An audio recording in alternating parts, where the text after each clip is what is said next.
Assalomu alaykum, hurmatli Rahimjon Rasuljonovich, hurmatli deputatlar. Haqiqatda hozirgina aytib o'tdingiz, so'nggi yillarda o'sha prezidentimizning tashabbuslari bilan barcha sohalar qatori yoqilg'i energetika sohasida ham haqiqat keng ko'lamli islohotlar amalga oshirilmoqda. Bu islohotlarning amaliy natijasi sifatida hozirgina sizlar aytib o'tgan mana 5-dekabr kuni bo'lgan tadbir, ya'ni davlatimiz rahbari ishtirokida o'tkazilgan barqaror energetika, yangi O'zbekiston kelajak sari ishonchli qadami deb nomlangan tadbirni keltirish mumkin. Va bunda bir qancha loyihalarga start berildi, bir qancha loyihalarni tarmoqqa ulandi, yangi quvvatlashga tushirildi va yangi loyihalarni imzolash va ularning qurilishi ham boshlandi. Natijada mana birgina hozir aytib o'tdingiz, shu 35 milliard xorijiy investitsiyalar jalb qilinishi so'nggi 5 yilda bu 9 gigavat yangi quvvatlar ishga tushirilishini ta'minlandi. Agarda ko'pmi, kammi deb bir solishtirish uchun bir narsani aytib o'tish kerakki, 1991-yildan 2016-yilgacha atigi o'sha 25 yil davomida 3,5 gigavatga yaqin quvvat tushirilgan. Bu 5 yil ichida 9 gigavatga yaqin quvvat yaratildi va hozir aytib o'tdingiz, agarda o'sha 25 yilda elektr energiya ishlab chiqarishimiz 91-yilda ham 55 milliard kilovatt soat bo'lgan bo'lsa, 2016da ham xuddi shuni ko'rsatkichi bo'lgan. Hozir mana bu yil 85 milliard va biz yaqin kelajakda o'sha 100 milliarddan oshishi reja qilganmiz. Mana bu slaydda ko'rish mumkin. Hozirgi kundagi ishlab chiqarish ko'rsatkichlari, bu kelajakda qanday rejalar qilingani 30-31-yilgacha.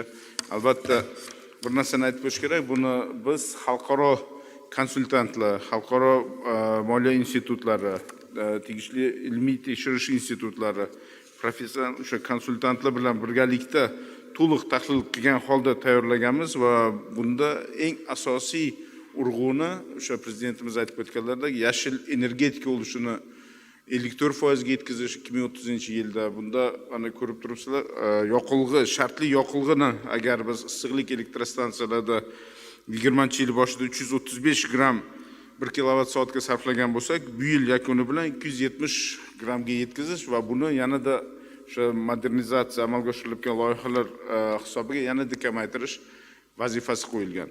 Albatta bunda biz yangi bir tizim joriy qilinyapti. Agar slaydda ko'riladigan bo'lsa, prezentatsiyada bu o'tgan yili birinchi marta 300 megavatli batareya saqlash tizimlari joriy qilindi. Men o'sha Oliy Majlisda alohida deputatlar bilan bo'lgan uchrashuvda, taqdimotda buni ko'rsatib berganmiz, afzalliklari va haqiqatda hozirgi kunda ayniqsa o'sha tig'iz paytlar o'sha batareya saqlash tizimlaridan unumli foydalanib kelinyapti. Bu yoqilg'i sarfini ham kamaytiryapti va tizim barqarorligini ham ta'minlashga imkoniyat beryapti. Asosiy keyingi slayd. Hozirgina aytib o'tdingiz, investitsiyalarni o'zlashtirish, agarda e'tibor bersanglar, haqiqatda o'sha yaratilgan sharoit, umuman sohadagi bo'lgan o'zgarish va davlat xususiy sherikchiligi asosida kirib kelishi to'g'ridan to'g'ri xorijiy investitsiyalar olishini ham oshirdi, ham ko'rib turibsizlarki, bu ulush barcha deyarli davlatlar, geografiyamiz o'sha Yaponiyadan tortib Birlashgan Arab Amirligi, Yevropa davlatlari, Turkiya, Xitoy va Yaqin Sharqdagi hamkorlarimizdan iborat. Va men hozir aytib o'tdim, shu to'g'ri bu yil yakuni bilan shu 7 gigavatga yaqin bu yil o'zida yangi quvvatlar ishga kiritilyapti. Bir narsani aytib o'tmoqchi edikki, albatta loyiha o'z yo'li bilan, lekin shu loyihalarni amalga oshirish bilan birgalikda o'tgan yili prezidentimiz alohida farmonlari chiqdi va ushbu energetik 139-sonli va shu farmonga asosan loyihalarni amalga oshirishda mahalliy kontentga, mahalliy ishlab chiqaruvchilar, mahalliy servis, mahalliy qurilish kompaniyalariga ham alohida e'tibor va talablar qo'yishni boshladik va natijada hozirgi kunda agarda mana 2 milliard 745 million dollarlik loyihalarda 25%lik mahalliy kontent olishga erishdik. 684 million. Va albatta bunda bu kabel sim mahsulotlari, kuchlanish qurilmalari, metal konstruksiyalar, xizmatlar va boshqa turdagi turli mahsulotlar, outsourcing, mahalliy qurilish ishlarini amalga oshirish natijasida ushbu ko'rsatkichga erishildi va bu bo'yicha biz ham oshirib boryapmiz. Ham bir narsa bo'lyaptiki, o'sha ish jarayonida hamkorlarimiz bilan birgalikda yangi loyihalarni ham amalga oshirishi, mana O'ztexsanoat, mashinasozlik korxonalari bilan birgalikda yangi loyihalarni, yangi talablarni biz o'sha 30-35-yilgacha bo'lgan prognozni asosida nima mahsulotlarga talab oshadi, nimalarni ishlab chiqaramiz. Shu bo'yicha ham alohida narsalarni ta'minlanyapti va mana gidroenergetikani agar inobatga oladigan bo'lsak, Namangan viloyatiga bo'lgan tashrifda prezidentimiz ishtiroklarida o'sha Norin kaskad GESini birinchi GESi ishga tushirildi. Bunda 100% loyihalash, qurilish va texnologik jihozlash tarafdan to'liq o'zimizni mahsulotlar ishlatildi. Albatta, masala yirik loyihalar bilan birgalikda yana bir narsani aytib o'tish kerakki, yaratilgan sharoit, umuman yaratilgan imtiyozlar tufayli bugungi kunda xususiy sektor, aholi xonadonlari, ijtimoiy soha obyektlarida 2 gigavat quvvatli kichik quyosh panellari o'rnatildi va bugungi kunda biz dastlabki hisob-kitoblarga ko'ra bu qo'shimcha 2 milliard kilovat soat shuni o'zidan ishlab chiqarildi. Bizning yirik stansiyalar hisobidan mana bugungi kunda 10 milliard kilovat soatdan oshdi bu yilgi balansimizda. Hududlarda bundan tashqari 69 ming kilometr elektr tarmoqlar, 14 mingta transformator va yuqori kuchlanishli podstansiyalar yangilandi.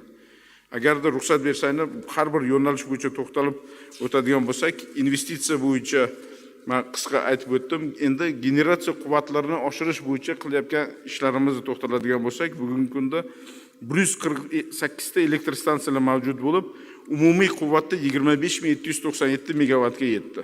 Shundan issiqlik stansiyalari markazlari 17,5 gigavat, gidroelektrostansiyalar 2441, quyosh fotoelektrostansiyalar 3930 megavat, shamol elektrostansiyalar 1650 megavat hamda yirik korxonalarimiz o'zida joylashgan blok stansiyalarda 223 megavat tashkil etadi. Shuningdek, kunning yuqori iste'mol quvvati, ya'ni ertalabki va kechki maksimum vaqtlarni qoplash uchun 11 ta, ya'ni hozir aytib o'tdim, 1447 megavatga teng batareya energiya saqlash tizimlari ishga tushirildi va ulardan samarali foydalanib kelinyapti. Aytib o'tganimdek, hozirgi kunda 20-yilga qaraganda 285-270 grammgacha shartli yoqilg'i sarfi kamaytirildi. Yana bir narsani aytib o'tmoqchi edikki,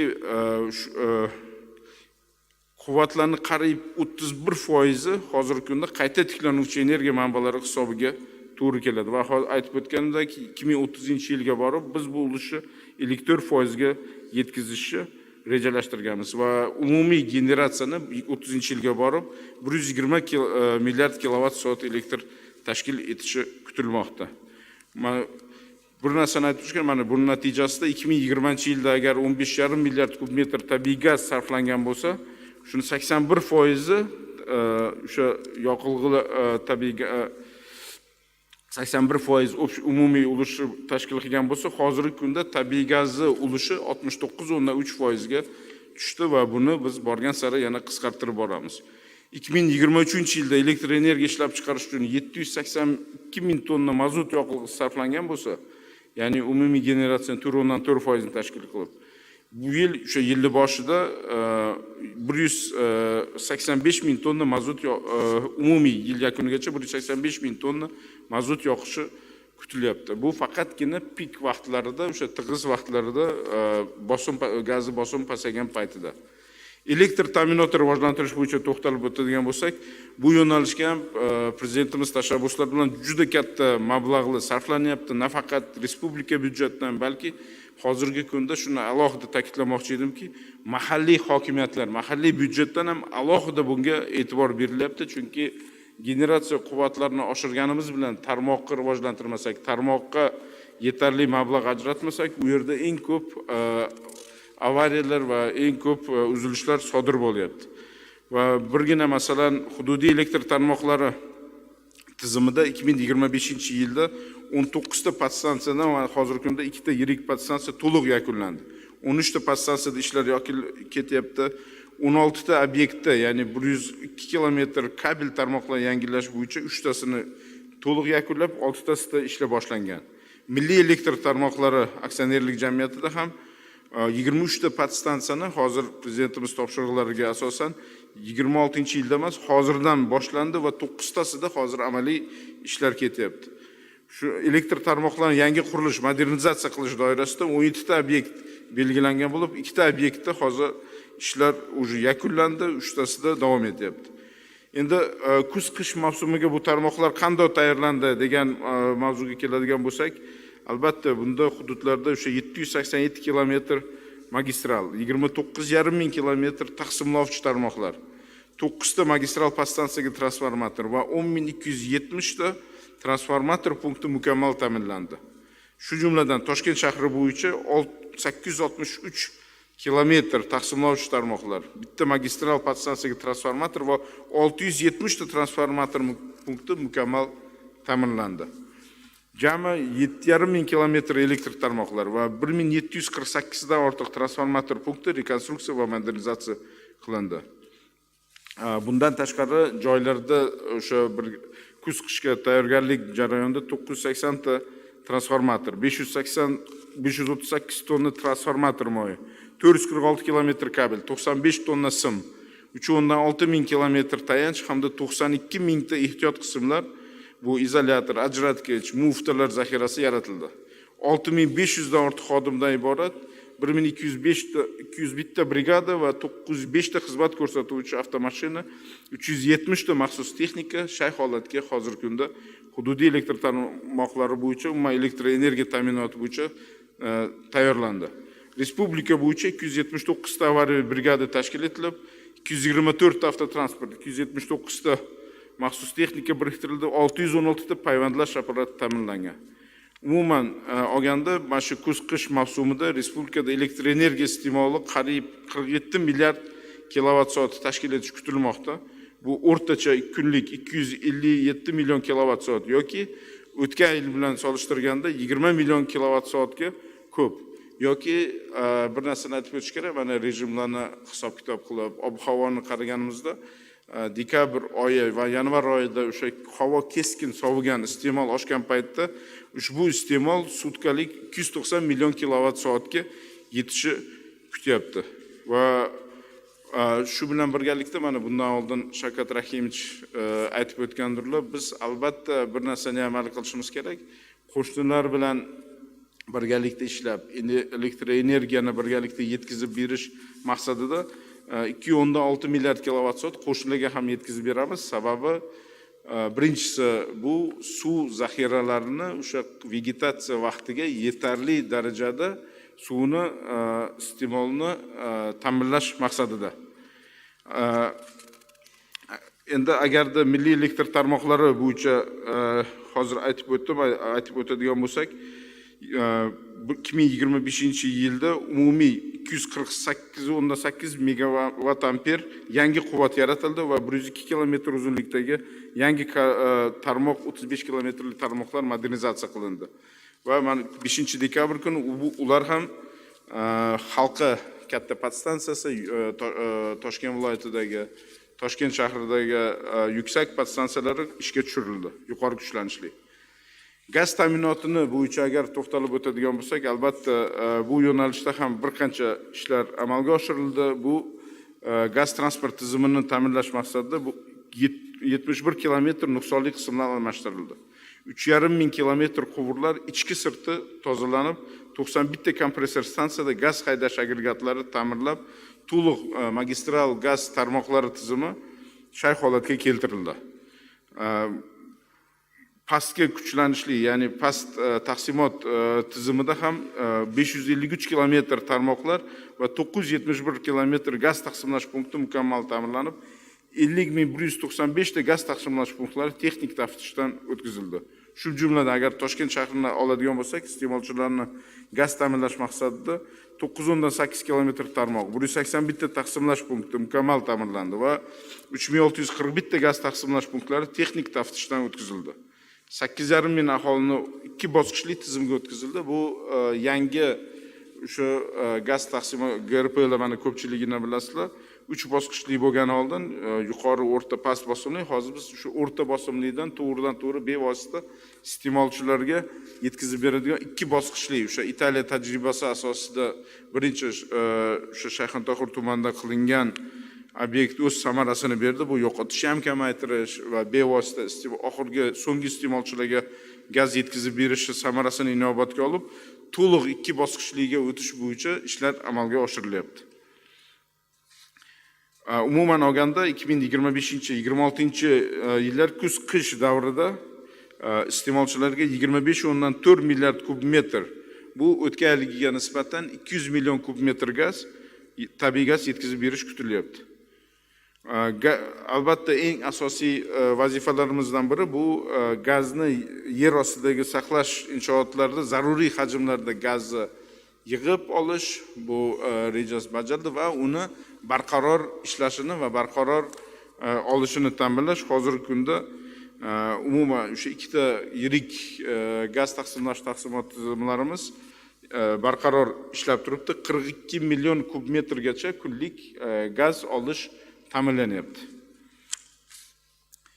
Albatta avariyaviy brigadalar, bu ularga shu yetarli zaxiralar, yetarli barcha tizimlar hammasi tashkil etilgan va buni alohida nazorat tizimi olingan. Mana o'sha gazni yer ostidagilarni qaraydigan bo'lsangiz, ishlash rejimi, o'sha PXGlardan olish o'tgan yilga nisbatan bu yil 1.2 milliard kub metr gaz ko'proq o'sha omborlarimizdan qishki mavsumda ichki iste'mol uchun yo'naltirish ko'zda tutilgan. Alohida yo'nalish bu albatta o'sha baribir o'sha gaz bosimi pasaygan, iste'mol oshgan vaqtida qanday ishlanadi? Mana bugun afsuski o'sha qo'shni davlatdan kelayotgan ulardagi texnologik nosozlik tufayli 6 million kub gaz hozirgi kunda tizimda defitsiti mavjud bo'lganligi sababli rejimlarni hammasini optimallashtirib, albatta mavsumiy iste'molchilarni o'chirgan holda birinchi o'rinda aholi, ijtimoiy obyekt, strategik obyektlarni ta'minlash va issiqlik elektrostansiyalarini gaz bilan ta'minlash maqsadida bugun o'sha ishlab chiqilgan rejaga asosan grafik asosida tig'iz paytlari hududlar bilan kelishib gaz quyish shoxobchalariga cheklovlarni e'lon qildik. U o'sha mana shu bo'lgan texnogen hodisa tufayli va albatta buni biz hozir bartaraf etish, boshqa birgalikda qo'shnilar bilan bu bo'yicha yana qayta tiklash bo'yicha ishlayapmiz. Lekin передвижный agentga sochingni slayd. Yana bir narsani aytib o'tmoqchimizki, shuni baribir inobatga olib, bu yil bu yerda yangi tashabbus tashkil qilindi. Bizda eng ko'p, eng og'ir bu vodiy Farg'ona vodiysida o'sha gaz ta'minotidagi agentliklarni ta'minotiga ko'proq bu ta'sir qilishini inobatga olib, chunki eng bosim past bo'ladigan hududimiz ikkita yo'nalishda ish tashkil qildik. Birinchisi qo'shni davlatdagi mavjud tranzit trubadan foydalangan holda, yaqinroq masofadan ta'minlangan holda Havas Farg'ona liniyasidan foydalanib gaz ta'minlanyapti va ikkinchisi biz 150 ta ko'chma o'sha gaz quyish shoxobchalariga gaz ta'minlaydigan quyish shoxobchalarini olib keldik. Hozir 22-dekabrgacha o'sha Beshariqdagi gaz quyish shoxobchasi o'sha to'liq ishga tushadi. Hozir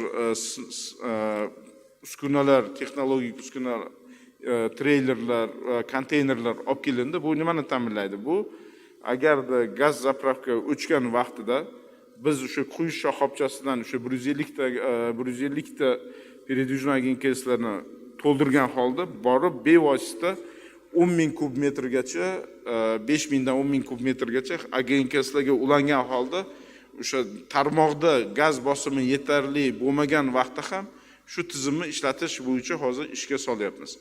Hozirgi kunda shu 14 ta agenkes bilan bu tizimni sinab ko'rildi, ishlandi va quyadigan shoxobchasi 22-dekabrga ishga tushgandan keyin Farg'ona vodiysida o'sha zaxira sifatida foydalanadigan tizim joriy qilinadi.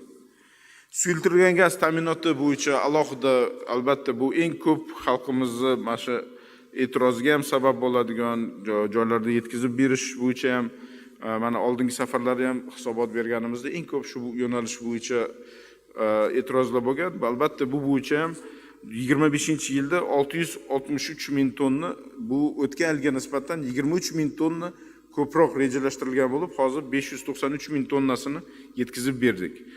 Va hozirgi kunda albatta oldingi safarlarda hisobot berganimizda 50 kungacha bo'lgan, juda 50 kun yoki undan ham ortiq bo'lgan iste'molchilar juda ko'p edi, lekin o'sha ko'rilgan choralar, tizimni qayta mana yangi rahbari bevosita compliance tizimini joriy qilib, joylarda yurib, hammasini tartib qoida va yangi haligi Face ID tizimini oldinlari gaz ballonni faqat kartochka asosida berilgan bo'lsa, hozir endi bevosita abonentlarga Face ID tizimini joriy qilgan holda taqsimlash mexanizmi qilinyapti va natijada masalan o'sha 3 ta viloyatda joriy qilinishining o'zida 100 mingdan ortiqcha abonent borligi aniqlandi. Va hozirgi kunda o'sha mana 205 mingta abonentga biz 50 kundan ortiq vaqtda yetkazib bergan bo'lsak, hozir shular to'liq 40 kungacha tushdi. Ya'ni hozirgi kunda o'sha normativ 35-40 kunda yetkazib berish bo'yicha 3 million 600 mingta abonentga yetkazib berilyapti. 3100 ta qoldi hozir, u bo'yicha ham ishlayapmiz. 50 kundan ortiq bo'lgan. Buning uchun hozirgi kunda 138 ta avtotsisterna, 800 ta maxsus avtotransportlar va 54 ta gaz to'ldirish inshootlarida ishlar yetkazib berish bo'yicha ishlayapmiz. Albatta atrof muhitni muhofaza qilish, umuman joriy yilda o'sha bu narsa choralarni ko'rish bo'yicha ham alohida ishlanyapti. Bu eng asosiysi bizda albatta qayta tiklanuvchi energiya, o'sha yashil iqtisodiyot yo'nalishida umuman tizim korxonalari qilayotgan ishlarni alohida ta'kidlab o'tmoqchi edik. Bu o'sha yashil makondan tartib korxonalarimizdagi olib borilayotgan energiya tejamkorlik, korxonalarda o'rnatilayotgan mana hozir xabaringlar bor. Alohida talab qo'yildi korxonalarga umuman chiqindilarni kamaytirish bo'yicha alohida o'sha qo'shimcha tozalash filtrlari, zamonaviy filtrlar, yoqish tizimlarini, garelkalarni almashtirish. Bu bo'yicha tizimli ish olib borilyapti. Nafaqat olib borilyapti, korxonalarga o'sha ESG reytingi tizimi joriy qilish bo'yicha ham alohida mexanizmlar joriy qilingan. Va natijada mana bu yil agarda 2021-23-yillarda 1617 megawatt bo'lgan 9 ta loyiha ishga tushirilgan bo'lsa, shularning o'zidan 3.7 milliard kilovatt soat ishlab chiqarish va elektr energiya ishlab chiqarish, 1.1 milliard tabiiy gazni iqtisod qilishi tejaldi. O'tgan yil esa 3417 ga yetkazilishi natijasida o'tgan yil 4860 milliard 4 milliard 860 million kilovatt soat ishlab chiqarilishi, 1.3 milliard tabiiy gazni iqtisod qilishiga erishildi. Hozirgi kunda men aytdim, 10 milliard kilovatt soatdan ortiq elektr energiya bugungi kunda ishlab chiqarildi va yil yakunigacha 10,5 milliard kilovattga yetkazish rejalashtiriladi. Hududlarda boyib aytib o'tganimdek, biz mikrogezlar, o'sha kichik quyosh panellari bo'yicha alohida ishlanyapti va 2 gigawattga yaqin hozirgi kunda quyosh panellari o'rnatilgan bo'lsa, 2000 dan ortiq joylarda kichik va mini gezlar qurilish bo'yicha loyihalar amalga oshirilyapti. Bunda eng quvonarli tarafi mahalliy tadbirkorlar juda faol ishtirok etishyapti. Albatta eng dolzarb mavzularimizdan biri bu uglevodorodlarni qazib chiqarish bo'yicha. Bu bo'yicha yildan yilga aytib o'tish kerakki, o'sha olib borilayotgan ishlarga qaramasdan haqiqatda 85% konlarimiz ya'ni ishlab chiqarilganligini inobatga olib, ulardagi qazib chiqarish tempi, bosimi juda keskin tushib ketyapti. Shuning uchun prezidentimiz topshiriqlariga asosan eng istiqbolli bo'lgan hududlarga geologik razvedkaga yangi kuchlar tashlanishi, yangi qo'shimcha mablag'lar ajratilishi natijasida xabaringiz bor. Mana Qoraqalpog'iston Ustyurt hududida Mo'ynoq tumani hududida yangi kon ochildi va eng quvonarlisi ushbu konni hozirgi kunda tizimga ulab ikkita qudug'iga ulanishi natijasida qo'shimcha 3 million kub metr gazni qazib chiqarish imkoniyatini beryapti. Bu yerda ishlar davom etilyapti. Hozir 7 ta quduq yil yakunigacha burg'ulashib yakunlab, hozir quvurlarni olib kelib hammasi ulanishi ko'zda tutilgan. Juda ko'p boshqa u yerda mana Sakar kompaniyasi bilan ishlar boshlandi, geologiya qidiruv ishlari. O'zbekneftgaz o'zi olib boryapti. Umid qilamizki, keyingi yilga o'sha keskin qazib chiqarish pasayish bo'layotgan tendensiyani barqarorlashtirib, shu yangi konlar hisobidan buni ta'minlashga erishamiz. Albatta, qish vaqtida o'sha mana agentlik sizlarga cheklov kiritganimizda yoki umuman o'sha vaqtida yoqilg'iga oshgan ehtiyoji qanday qoplanadi degan muhim savol turadi. Bu bo'yicha ham nima ishlar amalga oshirildi? Bu avtobenzin, dizel va mazut yoqilg'isi bilan ta'minlash uchun quyidagi choralar ko'rildi. Dizel yoqilg'isiga bo'lgan jami talab 776 ming tonnani tashkil etish kutmoqda va buning uchun O'zbekneftgaz tomonidan 317 ming tonna, Sanek kompaniyasi tomonidan 196 ming tonna ishlab chiqarib va 227 ming tonna import orqali olib kelish ko'zda tutilgan. Aviakerosin kundan kunga mana turizm, umuman aviaqatnovlar oshishi bilan birgalikda talab keskin oshib boryapti va bo'lgan 223 ming tonnali talabni qoplash maqsadida 168 ming tonnasini mahalliy ishlab chiqarish va 74 ming tonnasini import orqali olib kelish ko'zda tutilgan. Alohida e'tiborni biz albatta mana 80-benzinni xabaringiz bor, 1-sentyabrdan ishlab chiqarish to'liq to'xtatdik. 1-dekabrdan prezidentimiz farmonlariga asosan sotilishini ham to'liq to'xtatildi. Uni o'rnini qoplash uchun biz 92 va undan yuqori oktanli bo'lgan benzin ishlab chiqarishni oyiga 80 ming tonnadan 100 ming tonnagacha oshirib va buni nafaqat oshirib, balki zaxirasini ham yaratish. Hozirgi kunda davlat, ya'ni gos rezervdan tashqari O'zbekneftgaz tizimini o'zida 85 ming tonna o'sha qishki isitish, qishki vaqtda o'sha keskin talab oshgan vaqtda ta'minlash uchun qo'shimcha kunlik ishlab chiqarishdan tashqari zaxira benzin bo'yicha zaxirasi ham yaratilgan. Albatta, raqamlar bo'yicha, boshqa qilinayotgan ishlar bo'yicha ko'p to'xtalib o'tsa bo'ladi, lekin men Rasuljon aka agar ruxsat bersangiz ko'proq o'sha savol-javobga e'tibor bersak, sababi endi raqamni gapirsam xuddi maqtanganday bo'lamiz. Chunki endi tan olish kerak, to'g'ri oldinlari mana bekorga boshida aytib o'tmadim, generatsiyadagi bo'lgan oldingi quvvatlar, ishlab chiqarish parametrlari. So'nggi 5-6 yilda tarmoqqa bo'lgan e'tibor, tarmoqqa bo'lgan qo'llab-quvvatlash, shu jumladan mana sizlar deputatlar tomonidan ham mana oxirgi 2-3 yil ichida deyarli barcha kiritgan tashabbuslarimiz, qonunlar, ayniqsa bir narsani aytib o'tish kerakki, mana o'sha o'g'irliklar, noqonuniylar bo'yicha qat'iy normalar kiritilishi bo'yicha juda katta yordam berdinglar. Men o'ylaymanki, bu hammasi o'sha tarmoqdagi samaradorlikni oshirishga yo'naltirilgan sa'y-harakatlar va umuman tizim bu bo'yicha ishlarni davom ettiradi. Mana agar noqonuniy qaraydigan bo'lsak, haqiqatda mana yaratilgan tizim umuman natijasida juda ko'p holatlar aniqlanyapti. Juda ko'p holatlar aniqlanyapti, juda ko'p ishlar qilinyapti, lekin men o'ylayman bu bo'yicha ham ishlarimizni davom ettiramiz. E'tiboringiz uchun rahmat. Rahmat Jo'rabek Tursunpo'latovich, mazmunli ma'ruzangiz uchun. Haqiqatda ham buni tan olishimiz kerak. Mana shu o'zingiz raqamlarda ko'rsatib berdingiz. 25 yil davomida 3,5 gigavat yangi quvvatlashga tushirilgan bo'lsa, 5-6 yil davomida mana hurmatli prezidentimiz boshchiliklarida 9 gigavat, qariyb 3,5 barobar ko'p. Bu raqamlar o'zi ko'rsatib turibdi. Bu sohada bizda inqilobiy o'zgarishlar bo'lganligini. Ayni paytda haqiqatda ishlarimiz ko'p, hali qiladigan ishlarimiz bo'yicha hali oldinda ko'p vazifalarimiz bor. Albatta buni biz birgalikda amalga oshiramiz. Endi hurmatli deputatlar, savol-javob qismiga o'tsak, savol bermoqchi bo'lgan deputatlarimiz ro'yxatdan o'tishlarini so'raymiz. Savol bermoqchilar: Eshboyev Abdulhakim To'laganovich, Milliy tiklanish Demokratik partiyasi fraksiyasi a'zosi, marhamat. Assalomu alaykum hurmatli deputatlar, hurmatli Jo'rabek Tursunpo'latovich, berilgan ma'lumotlar uchun katta rahmat. Keyingi yillarda energiya ishlab chiqarish quvvatlarini modernizatsiya qilish, yangi podstansiyalar qurish bo'yicha xususan aholini uzluksiz energiya bilan ta'minlash borasida qator ishlar amalga oshirildi. Albatta quvonarli holat.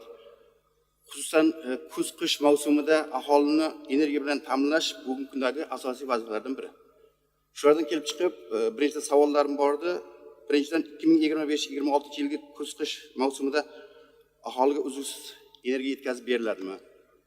Ikkinchi, mavjud elektr tarmoqlari 2030-yilgacha yangi energiya manbalari hisobiga ishga tushiriladigan generatsiya quvvatlarini qabul qilishga tayyormi? Va oxirgisi, elektr uzatish tarmoqlarini yaxshilash bo'yicha bugungi kunga qadar qanday ishlar amalga oshirildi? Aniq misol va raqamlar bilan javob bersangiz, javob uchun oldindan rahmat. Rahmat. Marhamat. Rahmat Abdulhakim To'laganovich. Agar rejimni ochib beringlar Bekzod, prezentatsiyani. Bir narsa aytib o'tishim kerakki, eng asosiy vazifamiz bu elektr energiya, umuman barcha energiya resurslarini barqaror yetkazib berish va bu bo'yicha o'sha kuz-qishga tayyorgarlik jarayonda albatta Energetika vazirligida markaziy muvofiqlashtiruvchi shtab tuzilgan, 24 soat ishga o'tilgan. Lekin bir narsani aytib o'tish kerakki, har bir tayyorgarlik jarayonida, ssenariyda favqulodda har xil holatlar bo'ladi. Mana bugun o'sha qo'shni davlatdan ulardagi texnogen hodisa orqali 6 million kub gaz trubada kamaydi. Albatta unga tezkor chora ko'rib hal qilinadi. Xuddi shunda bizda kutilmagan holat bo'ldi. Mana yangiliklarda ko'rgan bo'lsangiz, Aqua Power yangi o'sha Sirdaryodagi issiqlik elektrostansiyasida endi Yaponiyani hozirgi kungacha mana bizda 18 ta Yaponiyaning shu Mitsubishi kompaniyasini dvigatellari o'rnatilgan generatsiya obyektlarida. Birontasida bunday holat bo'lmagan. 30 yil tarixda o'sha birinchi marta shu rotor o'zida nosozlik chiqdi. Albatta shu nosozlikka birgalikda kelishib tezroq hal qilish uchun mana prezidentimiz alohida buni nazoratga olganlar natijasida biz shu eng katta yuk transport samolyoti bilan marshrut bilan olib keldik. Rotor hozir olib borib o'rnatilyapti, lekin zaxira quvvatlar bor, ularni ishga tushirdik. Faqat shu ayrim kunlar shunday bo'ldiki, bizda mana yangi shamol, quyosh generatsiyalar tushirildi. Lekin mana yomg'ir yoqqan kuni shamol ham bo'lmadi, quyosh ham bo'lmadi. Va shu iste'mol yuqori haligi tizimni barqarorligini saqlab qolish maqsadida biz majbur bo'ldik va buni rasman e'lon ham qildik. Ayrim aylantirib birinchi o'rinda yirik iste'molchilarni nagruzkasini kamaytirdik, lekin iloji bo'lmagan joylarda qandaydir kichik cheklovlar buni kiritishga majbur bo'ldik.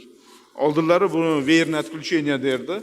Birgina agar ruxsat bersangiz men o'sha alohida o'sha tahlilini oldim. Qani oldingilar nima bo'lgan, qanday bo'lgan deb turib, mana 13-yili 4 milliard kilovat soat cheklov kiritilgan yil davomida. U paytdagi iste'molga qaraganda bu juda katta foiz hisoblanadi. 21-yili 1,5 milliard, 22-yili 2 milliardga chiqqanmiz. O'sha bilasiz, 22-23 bizda eng og'ir qish bo'lgan, anomal qish. 23-yilda 1637 bo'lsa, o'tgan yili 357 million kilovat soat bo'lgan. Ya'ni agar oldingi yillari noyabr oy, dekabr oylarida 650 milliongacha yetkazilgan bo'lsa, hozir mana o'sha kechagi cheklovlar 24 million noyabr oyida, 18 million dekabr oyida cheklov kiritishga majbur bo'ldik. Endi tarmoqlar tayyormi degan o'rinli savol berdingiz. Tarmoqlar hozirgi kunda to'liq tayyor emas.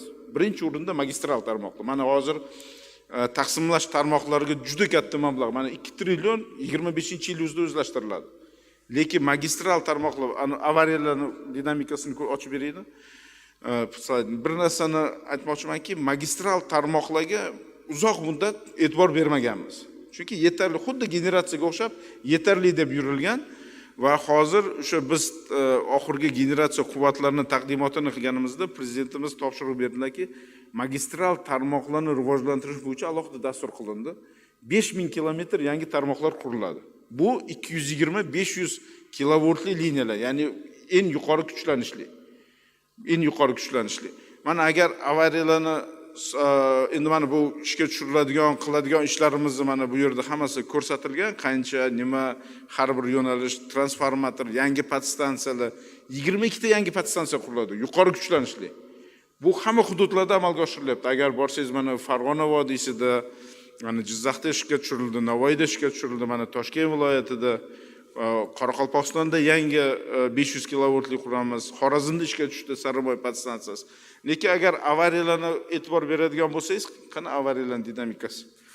Avariyalarni biz tahlilini qildik, haqiqatda o'sha tarmoqlarni mana menda haligi bor, 635 kilovoltli tarmoqlarda 24-yilda bizda 8596 ta avariya sodir bo'lgan bo'lsa, bu yil bu 3951 tani sodir bo'lgan. Vaholanki 500 kilovoltli katta yuqori kuchlanishli taqsimlash liniyalarida o'tgan yili 482 ta bo'lgan bo'lsa, bu yil 598 ta, ya'ni 116 taga oshdi. Past kuchlanishli tizimda 2 barobarga kamaytirdik.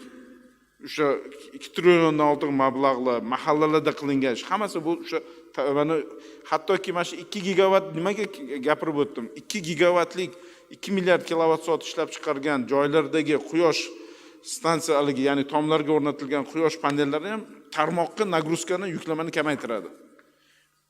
Lekin biz magistral tarmoqlarga va mana qonunni ma'qullab bergansizlar o'tgan, magistral tarmoqlari to'liq davlat tasarrufida bo'lishini inobatga olib, hozirgi kunda xalqaro moliya institutlari bilan, xalqaro o'sha banklar bilan ishlab, intensiv xuddi mana generatsiyani qanday qisqa muddatda qo'shimcha quvvatlar qilingan bo'lsa, bu bo'yicha ham qisqa muddatda ishlarni olib boramiz.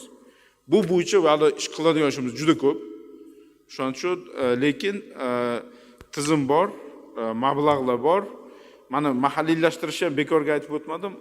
Mana hozirgi kunda so'nggi oldinlari yuqori kuchlanishli panellar uchun oporalarni, metall konstruksiyani to'liq chet eldan olib kelardik. Hozirgi kunda nafaqat o'zimiz, balki chet ellik kompaniyalar ham qurayotganda O'zbekistondagi mahalliy kompaniyalardan olyapti. Ya'ni birdaniga o'sha ishlab chiqarishi ham, ishchi o'rinlari bo'yicha ham ishlayapmiz. Rahmat. Inoyatova Noiba Tolipovna, Ekologik partiya fraksiyasi a'zosi savol bermoqchilar, marhamat. Assalomu alaykum, Rahimjon Rasuljonovich, qadrli deputatlar, yig'ilish ishtirokchilari. Jo'rabek Tursunpolatovich, keng qamrovli axborotingiz uchun minnatdorchilik bildiraman. Albatta bugungi kunda aynan energetika tizimida, demak, qayta tiklanuvchi manbalarni salmog'ini oshirish, ekologiya va atrof muhitni yaxshilashga qaratilgan amaliy choralar mamlakatimizda izchil davom etyapti, olib borilyapti va aynan mana shu islohotlar zamirida o'zingiz ham axborotingizda aytib o'tdingiz, aynan energetika tizimida qayta tiklanuvchi, ya'ni yashil energetika ulushi qisqa muddatda 31% ulushni egalladi va aynan 2030-yilga kelib biz bu ko'rsatkichni 54% ga yetkazishni maqsad qilganmiz. Lekin shu bilan birgalikda aytib o'tishimiz kerakki, O'zbekiston Parij bitimida aynan 2030-yilda aynan zararli gazlar emissiyasini 35% ga qisqartirishni, mana yaqinda prezidentimiz tashabbuslari bilan bu ko'rsatkichni demak 50% ga, aynan 2035-yilgacha demak zararli gazlar emissiyasini qisqartirishni demak xalqaro majburiyatni o'z bo'ynimizga oldik. Demak shundan kelib chiqib bugungi kunda energetika tizimida tabiiy gaz va ko'mirdan energiya ishlab chiqarish demak bugungi kunda amalga oshirilyapti. Aynan mana shuni ulushini kamaytirishimiz, qisqartirishimiz va aynan atrof muhitni asrash uchun demak zararli gazlarni atmosfera havosiga tashlanishini keskin kamaytirishimiz juda ham muhim. Demak shundan kelib chiqib savolim shunday bo'ladiki, aynan vazirlik atrof muhitni muhofaza qilish bo'yicha qanday aniq choralarni belgilab olgan va aynan bugungi kundagi demak tabiiy gaz va ko'mirdan foydalanish ulushini yanada qisqartirish va qayta tiklanuvchi energiya manbalaridan ko'proq salmoqli foydalanish bo'yicha qanday amaliy choralarni o'z oldiga maqsad qilgan, mana shu bo'yicha kengroq ma'lumot bersangiz. Rahmat oldin axborot uchun. Rahmat Tolibovna, endi to'g'ri aytib o'tdingiz. Men endi prezentatsiyalarni raqamlarini ko'p to'xtab o'tmadim. Umumiy gaplar bilan aytib o'tdim. Bir narsani aytmoqchi edimki, birinchidan haqiqatda eng ko'p o'zi o'sha emissiya chiqaradigan bizning sanoat korxonalarimiz. Shuning uchun biz bu yo'nalishda o'sha mana shu yashil energetikani joriy qilishimiz, mana o'sha tabiiy gazni oldinlari 1 kilovat soat uchun qancha iste'mol qilganimiz, hozirgi kunda удельный расход deydi, shu normativini 270 ga tushirish bo'yicha qilayotgan ishlarimiz ham bu o'sha zamonaviy texnologiya, emissiyalarni kamaytirishga yo'naltirilgan bu yo'nalish bo'lsa, 54% agar mana bu yil natijasi bilan biz 11 million tonna is gazini havoga chiqarilishini oldini olgan bo'lamiz. Ya'ni o'sha 10 milliard kilovat soat ishlab chiqarilishi, bu albatta o'rniga tabiiy gaz yoqilishi kerak edi. Mana o'sha aytib o'tdim.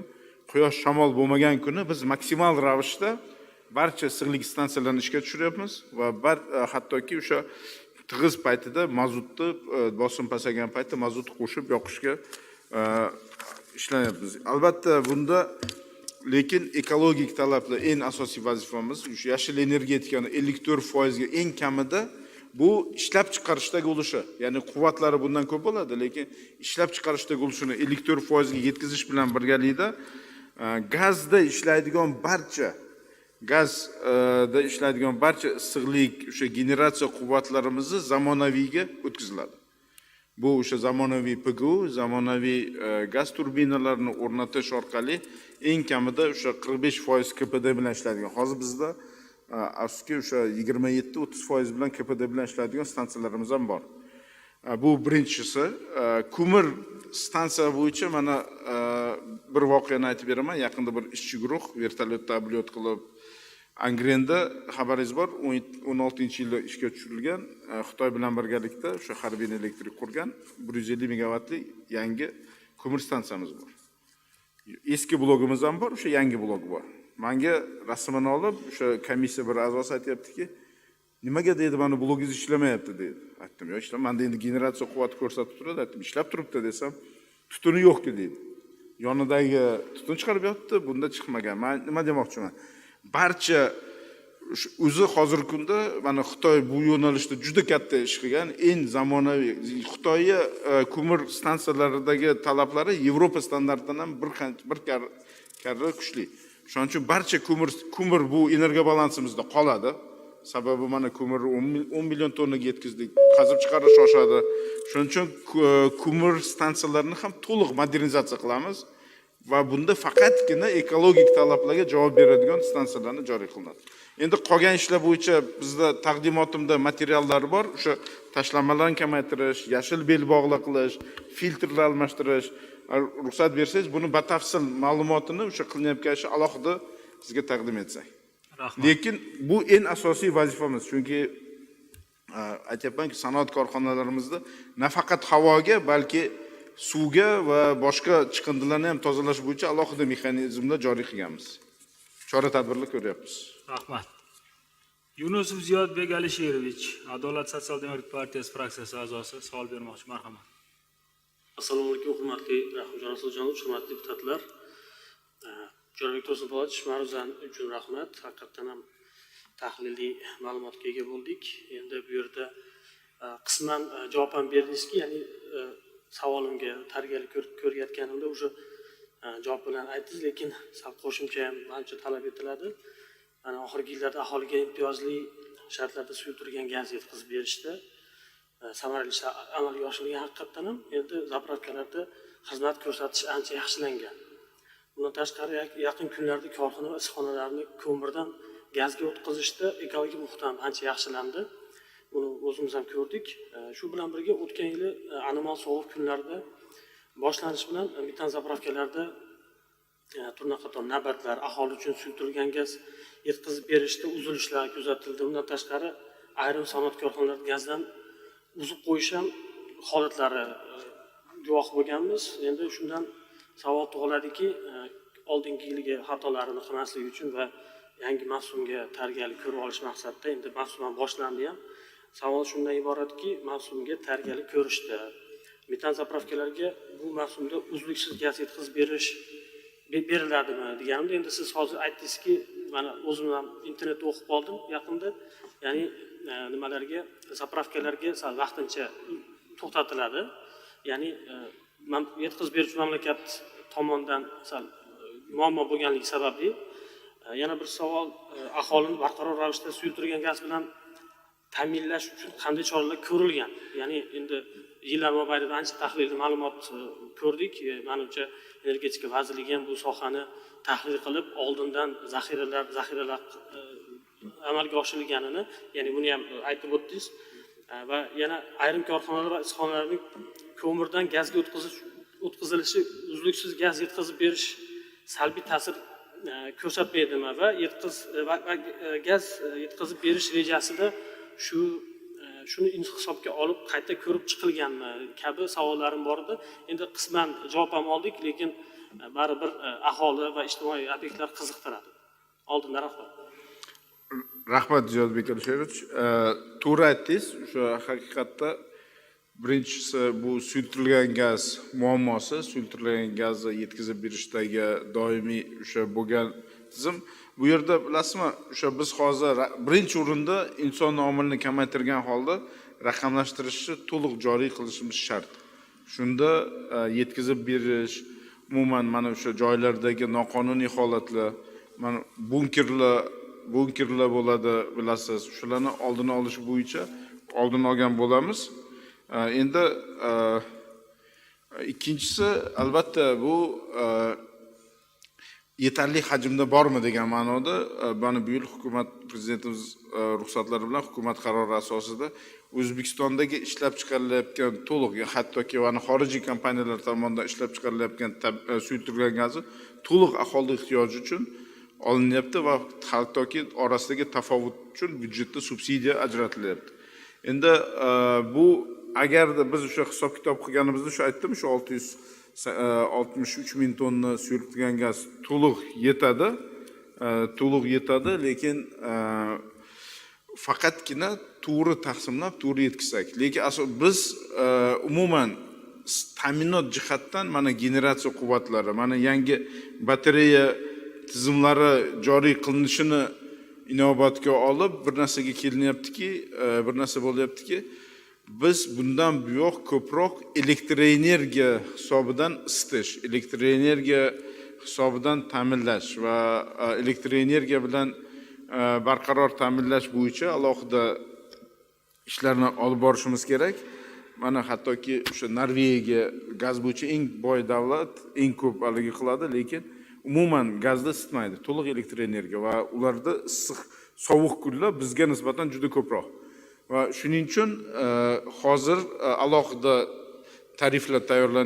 takliflar tayyorlandi, to'liq elektrlashtirish, uncha albatta tarmoqlarni rivojlantirish, yana boyagi mavzuga qaytiliga bog'liq va bunda imtiyozli tarif joriy qilish bo'yicha mana hozir ko'rishingiz mumkin, biz hisob kitob qildik, 2000 kilovat soatgacha to'liq elektroenergiyada qishki mavsumda isitish va nima desa bo'ladi, yetarli bo'lar ekan. Shu bo'yicha hozir biz Moliya iqtisodiyot vazirligi bilan ishlayapmiz. O'sha 50% ko'p bilasiz, ko'p qavatli o'ylaga joriy qilingan tizimni bu yerda ham joriy qilish ko'zda tutyapmiz. Tabiiy gaz bo'yicha albatta o'sha agarda biz to'liq o'sha nazorat mexanizmini, o'sha taqsimlash tizimlarini tartibga keltirsak, mana hozir polietilen trubalarga o'tkazilyapti. Bundan tashqari mana xabaringlar bor.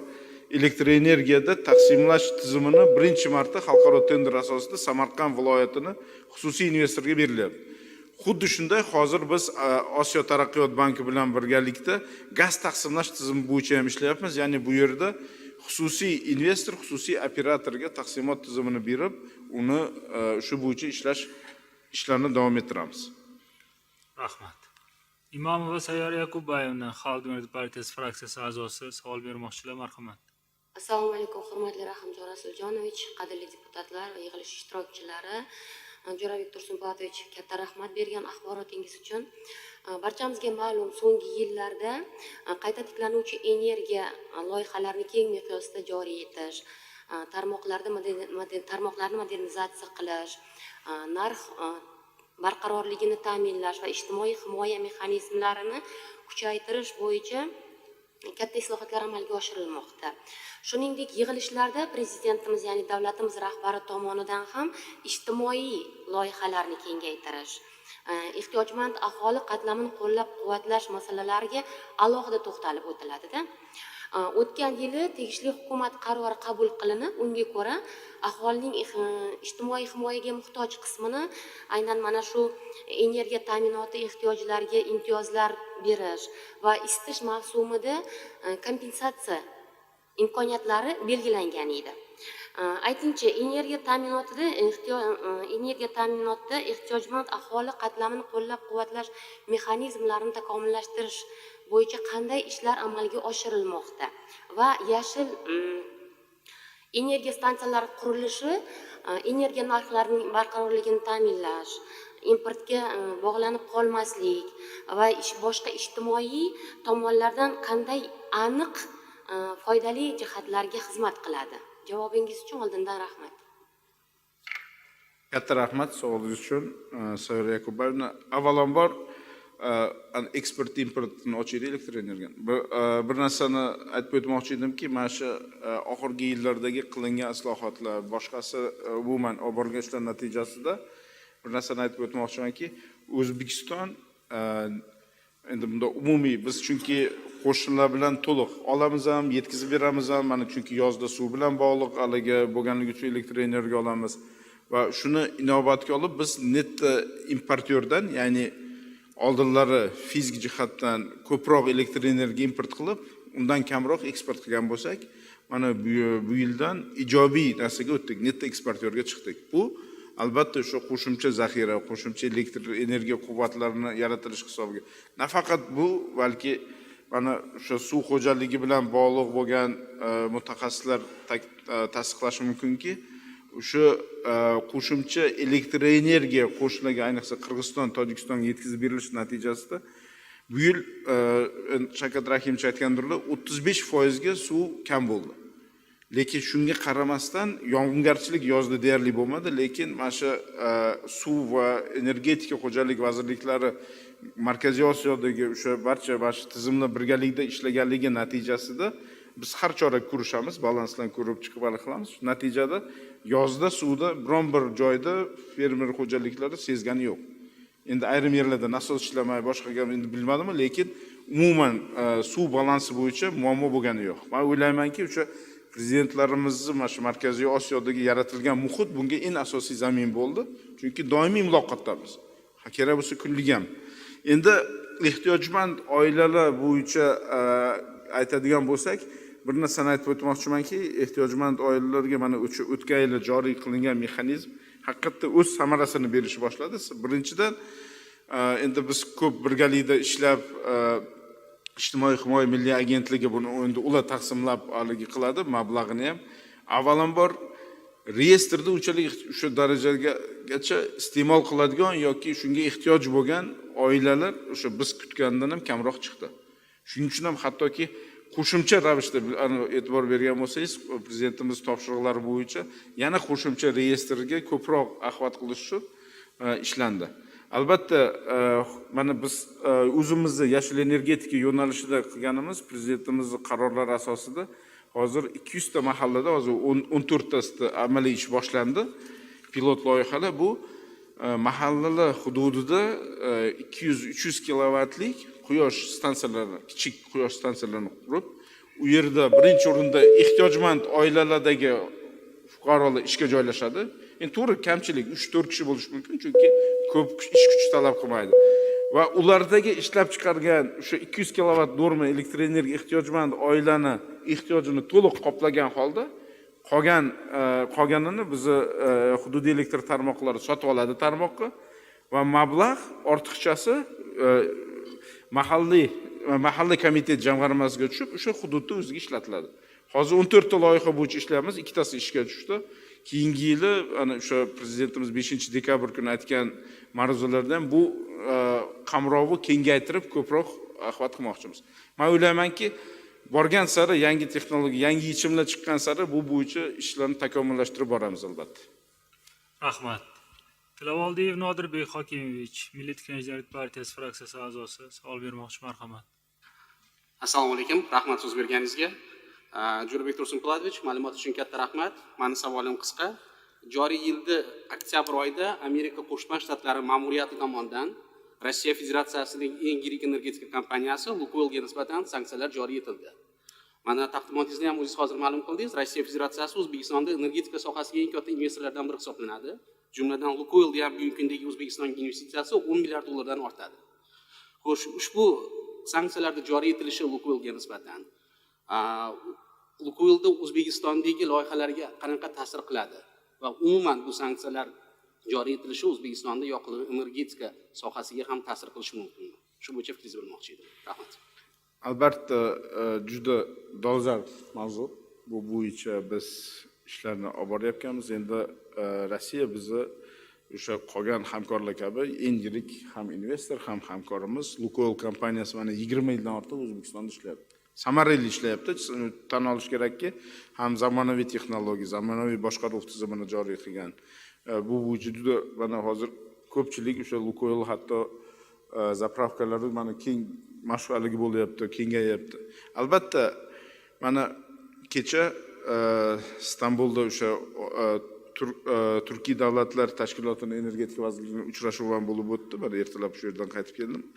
U yerda ham xuddi shu narsa, cheklovlar, boshqa yo'nalishda ishlashda bir narsaki, hamma davlatlar o'z milliy manfaatidan kelib chiqib ish tutish kerak bo'ladi. Va albatta biz shu narsadan kelib chiqqan holda biz albatta xalqaro normalarga, o'sha sanksiya rejimlariga to'liq rioya qilgan holda biz o'sha AFAK bevosita o'sha AQSh Moliya vazirligi tizimidagi sanksiyalar joriy qiladigan tashkilot bilan birgalikda ishlab turibmiz. Mana o'qigan bo'lsangiz, kuni kecha yana bugun ertalab biz energetika vazirligi nomiga ham alohida xat berdi. Umumiy litsenziyani ham shu 17-yanvar 2026-yilgacha ular bilan ishlarni davom ettirish bo'yicha nima desa bo'ladi? E'lon qildi. Ya'ni faoliyatni davom ettiryapmiz, ishlanyapti. Albatta o'sha qat'iy rioya qilgan holda va konsultatsiyalar davom etyapti. Buning uchun xalqaro yuristlar jalb qilingan, birgalikda ishlayapmiz. Lukoil kompaniyasi bilan endi o'ylaymizki, o'sha milliy manfaatimizdan kelib chiqib, o'sha xalqaro norma, xalqaro huquq talablaridan kelib chiqqan holda bir O'zbekiston manfaatiga to'g'ri keladigan yechimni men o'ylayman, mana AQSh ma'muriyati bilan prezidentimiz ikkita uchrashuvlari, tashriflari hozir shunday muhit yaratdiki, bevosita muloqot bor. Albatta yechimini topish bo'yicha ishlaymiz. Bu alohida endi hamma narsani ham aytib bo'lmaydi, lekin bu xalqaro yuristlar, o'sha AQSh o'sha ma'muriyati bilan birga o'zimizning hukumat hammasi muloqot ketyapti. Rahmat. Rajabova Shoira Nurmatovna, Liberal demokratik partiyasi fraksiyasi a'zosi, savol bermoqchilar, marhamat. Rahmat. Assalomu alaykum, hurmatli spiker o'rinbosari, hurmatli deputatlar, hurmatli ishtirokchilari. Jo'rabek Tursunpo'latovich, albatta sohada ancha ijobiy o'zgarishlar amalga oshirilayotganligini hududlarga borganimizda ko'rib turibmiz. Aholi tomonidan ham aynan elektr energiya bilan ta'minlash masalasida murojaatlar ancha kamayganligini ko'ryapmiz. Mamlakatimizda keyingi yillarda barcha sohalar kabi aynan energetika sohasida ham investitsiyalar hajmini sezilarli sur'atlarda oshirib borish reja qilingan. Tizimda investitsiya muhitini yanada qulaylashtirish, investorlar uchun yetarli sharoitlar yaratish muhim ahamiyatga ega hisoblanadi. Hurmatli vazir, sizga bitta savolim bor edi. Shu 2025-yil uchun reja qilingan investitsiyalar to'liq o'zlashtirildimi? Keyingi yillarda investitsiyalarni samarali o'zlashtirish, yanada qulay investitsiya muhitini yaratish bo'yicha qanaqangi aniq rejalaringiz bor? Rahmat. Katta rahmat.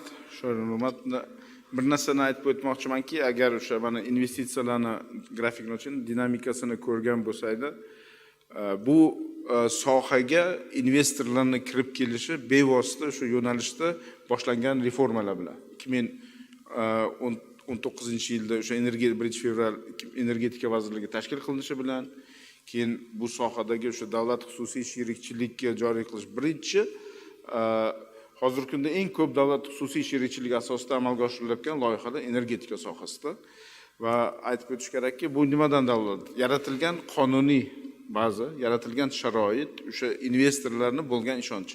Mana 5-dekabr kuni ham bo'lgan tadbirda 350 dan ortiq xorijiy kompaniya vakillari ishtirok etdi. Nimaga? O'sha ham qiziqishi, ham ishtiyoqi borligi, ham haqiqatda O'zbekistonda ishlashga tayyorligini hammasi uchrashuvlarda bildirdi. Va albatta biz o'sha yaratilgan sharoitlar tufayli birinchi marta generatsiyada oldin bizda xususiy investor bo'lmagan. Hozir generatsiyada o'sha elektr energiya ishlab chiqarishda xususiy sektor, ayniqsa xorijiy kompaniyalar ulushi oshib boryapti. Birinchisini biz issiqlik stansiyalarida mana Turkiya kompaniyalari bilan boshlagan bo'lsak, mana Aqua Power, Yevropa kompaniyalari mana Surxondaryoda, Sirdaryoda ikkinchisini blogini ishga tushirayotgan bo'lsa, quyosh va shamol yoki batareya saqlash tizimlari bo'yicha amalga oshirilayotgan loyihalar 100% xorijiy, ya'ni xususiy investorlar tomonidan amalga oshirilyapti. Ya'ni biron bir yerda davlat quyosh yo shamol yoki o'sha batareya saqlash tizimlariga investitsiya kiritmagan. Bunda va har birini moliyalashtirishda bu xalqaro moliya institutlari, xalqaro banklar ishtirok etadi. To'liq hammasini nazorat qiladi. Va shuni natijasida mana o'sha tendensiyani ham ko'rishingiz mumkin. Bir necha karra oshdi investitsiya. Albatta bu bir tomondan mas'uliyat. Chunki o'sha umumiy respublika investitsiya ko'rsatishni deyarli 3 dan 1 qismi energetika vazirligi tizimidagi korxonalar tomonidan amalga oshirilayotgan loyihalar. Albatta bu nazorat tizimi alohida bor, xabaringiz bor, investitsiya dasturi qabul qilinadi. Har hafta, har oy, har chorak alohida tanqidiy yig'ilishlar, yo'nalishlar, o'sha qabul qilingan yo'l xaritalari bo'yicha. Men endi hammasi zo'r, ideal ketdi deb ayta olmayman. Sababi texnik juda ko'p masalalar chiqadi. Juda ko'p texnik nima desa bo'ladi? Kelishuvlar, yangi normalar, haliga to'g'ri, haliga o'zaro vazirliklar bilan kelishish jarayoni. Buning uchun bir narsaki prezidentimiz bizni shu narsani o'rgatganlar, doim har bir ko'rsatkich zaxirasi bo'lsin deydi. Ya'ni qandaydir loyiha haqiqatda kechiksa, boshqa bo'lganda biz qo'shimcha loyihalar hisobidan shuni ta'minlash bo'yicha ishlaymiz. Rahmat. Oxirgi savol Azimov Saidullo Ne'matullayevich, Liberal demokratik partiyasi fraksiyasi a'zosi. Marhamat. Rahmat katta so'z berganingiz uchun. Albatta bugun energetika sohasini rivojlantirish bo'yicha qat'iy keskin choralar ko'rishda o'tish davridamiz. Chunki yillar davomida to'plangan muammolarni biz mana shu qisqa fursat ichida o'zgartirib, ularni bartaraf qilib va rivojlanish qismiga o'tishimiz kerak. Bu o'ziga xos katta mas'uliyatni qiladi. Buning uchun hukumatga minnatdorchilik bildiraman, chunki vazirlar juda qat'iy choralar ko'ryapti. Normativ huquqiy bazasini rivojlantirishda parlament albatta doim ko'mak beradi. Lekin davlatimiz rahbarini bir narsani alohida e'tibor etmoqchi, biz muammolarni aytishni o'rgandikda. Doim so'ragan narsa muammoni aytmay turib uni yechimni qilib bo'lmaydi. Albatta unda bosh qotirish kerak birga hukumat bilan biz.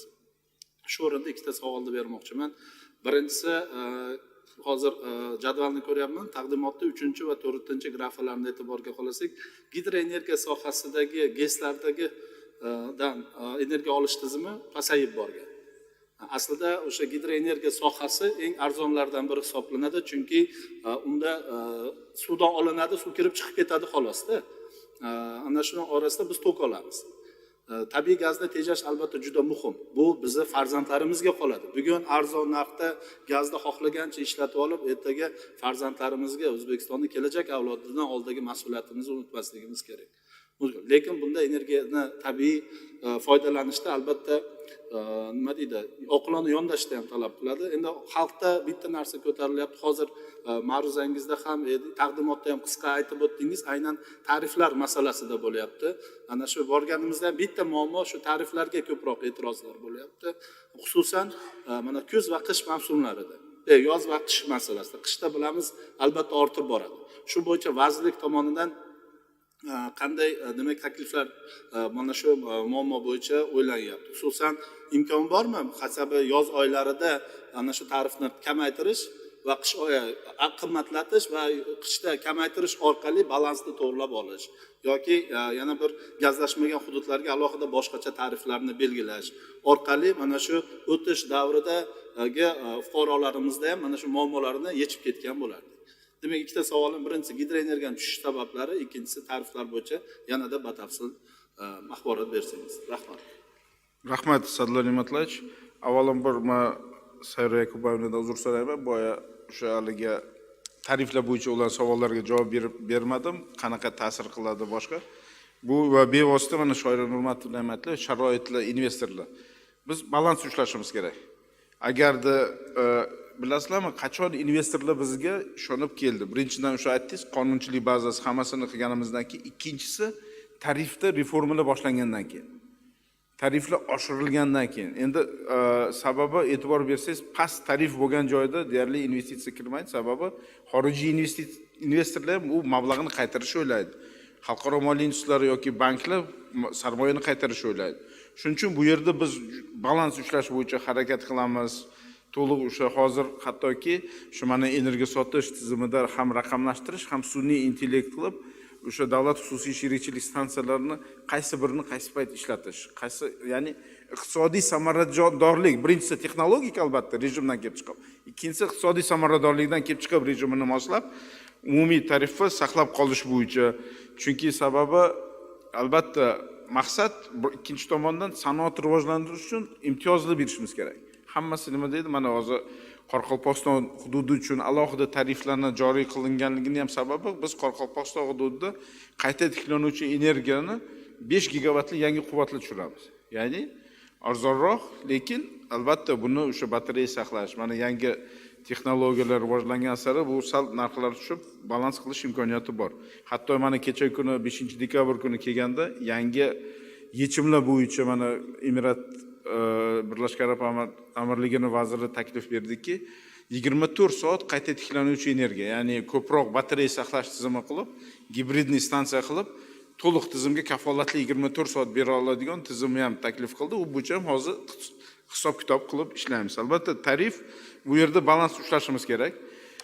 Shuning uchun tariflar bo'yicha hozirgi aytgan tashabbusingiz juda o'rinli, borgan sari rivojlangan sari biz hozir elektr energiyada mana iste'molchilarni xuddi siz aytganda taklif hozir ishlayapmiz. Birinchisi isitish mavsumi uchun boyaga aytdik, normani kiritish, to'liq elektr energiya o'tish. Bilasizmi, bu xavfsizlik jihatdan ham elektrda isitish samaraliroq, ertaga is gazi, boshqasi har xil xavfli holatlarni ham oldini oladi. Ikkinchidan biz mana nafaqat muddat mana o'sha aprel oyidan oktyabr oyigacha o'sha siz aytganda ko'proq elektr energiya arzonroq bo'ladigan payt imtiyoz berish, hattoki o'sha mana Askuya raqamli счетчикlar hammasi aqlli счетчикlar joriy qilgandan keyin kun davomida hattoki o'sha elektromobilni kechqurun zaryad qil, kunduzi zaryad qil, pik paytida tarif oshiramiz. Shu tarafdan hozir bu bo'yicha ishlayapmiz, ya'ni soatbay qilish. Gidroelektrostansiyaga keladigan bo'lsak, sababi men boya aytib o'tdim, 35% bu yil suv kelishi kamaydi. Va oldingi yilga nisbatan yirik gidroelektrostansiyalar tarafidan elektr energiya ishlab chiqarish qisqargani asosiy sababi shu. Ya'ni suv kam bo'lganligi sababli. Endi kichik mikro GESlarni juda mana ko'paytiryapmiz. Mana hozirgi kunda o'sha mini GESlar mana ishga tushgan 1 megavatlik, undan kam 5 megavatgacha bo'lgan stansiyalar hisobidan 140 million kilovat soat ishlab chiqardi. Ya'ni bu bir haligi juda kam. Shuning uchun albatta gidroni rivojlantiramiz, lekin u suv resurslariga bog'liq bo'lganligi uchun biz ko'proq muqobil, ya'ni o'sha quyosh, shamol, o'sha gazni kamaytirish maqsadida va batareya saqlash tizimlari bo'yicha va hattoki suv bo'yicha ham gidroakkumulyatsiya, ya'ni suv kerakli ortiqcha paytda nasos bilan qayta rezervuarga haydab, keyin pik paytida ishlatadigan gidroakkumulyatsiya stansiyalar qurish bo'yicha ham loyihalarni boshlamoqchimiz, lekin faqat bir narsa inobatga olish kerakki, har qanday kattaroq quvvatli gidroelektrostansiyani qurish 6 yildan 10 yilgacha vaqt oladi. Shuning uchun bizda qisqa vaqt mobaynida hozir elektr ta'minotini qilishimiz kerak. Bu eng muqobil, eng arzon yo'li bu quyosh, shamol va batareya saqlash tizimlari. Albatta gazniki ham, gaz baribir o'sha biz pik paytida, mana shu qishki paytida maksimal ravishda ishlatadigan tizimga moslab ishlatishimiz kerak. Rahmat. Rahmat katta. Hurmatli deputatlar, mana savol-javoblar uchun ham yetarlicha vaqt ajratildi, imkoniyatlar ham berildi. Shu bois mana barcha savollarga batafsil javoblar oldik. Jo'rabek Tursunpo'latovich, sizga katta minnatdorchilik bildiramiz. Javoblaringiz uchun joyiz egallashingiz mumkin.